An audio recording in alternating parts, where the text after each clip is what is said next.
Welcome back to another Canon Flash recap. I'm your host Terry. Today I'm doing episode 15, Enter Flashtime. So right off top, I'll say this episode was definitely a filler episode, but not one that disappointed.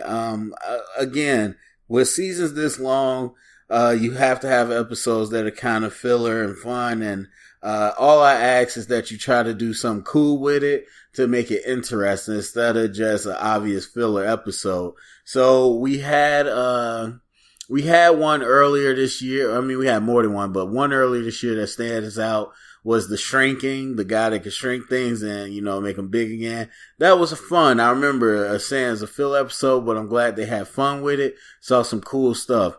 This episode played to me like a cool Elseworld story, like what if the Flash failed, or what if the hero failed and couldn't save people in time. And it reminded me a lot of, I want to say, the second season.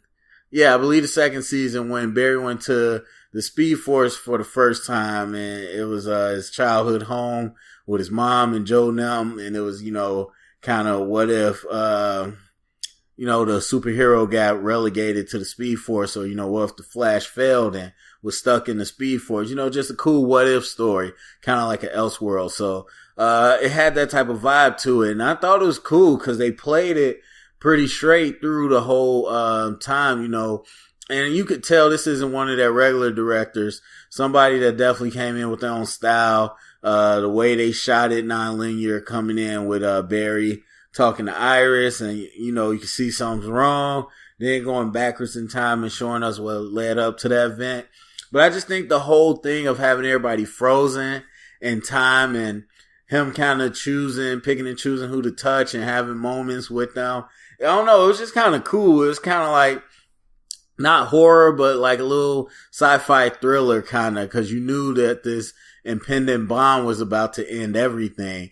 And you know what? I would not have been mad if they just played it straight through, and blew the thing up, and then somebody woke up and it was a dream. I wouldn't even been mad at that, because again, it's that what if scenario, kind of looking in at what it would be like if this did happen. But, they kind of ended it, in the heroic way, but I still will say every episode, Iris needs not to be the leader. She does not need to be part of the team. Just because y'all threw that in their dialogue for her to realize the way to stop it, I still don't believe in anything she does, especially when Harry and Cisco and Kate, like nobody else could figure it out. Come on, I don't want to hear that. And so, as much as this was a filler episode and just kind of a real cool break from the main story, I do think it has implications going forward.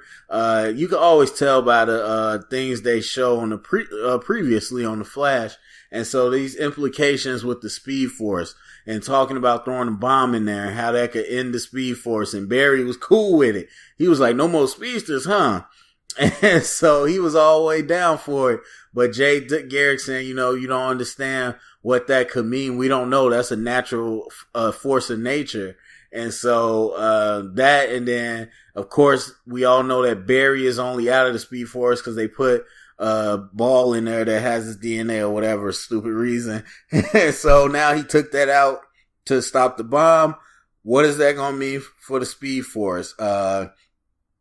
I'm wondering, they've been pretty good about addressing things this year, but I'm wondering if they're just going to skip over that, because in reality, if that thing's not there and Barry's not there, the whole city should be under a Speed Force storm as soon as we get back to the next episode.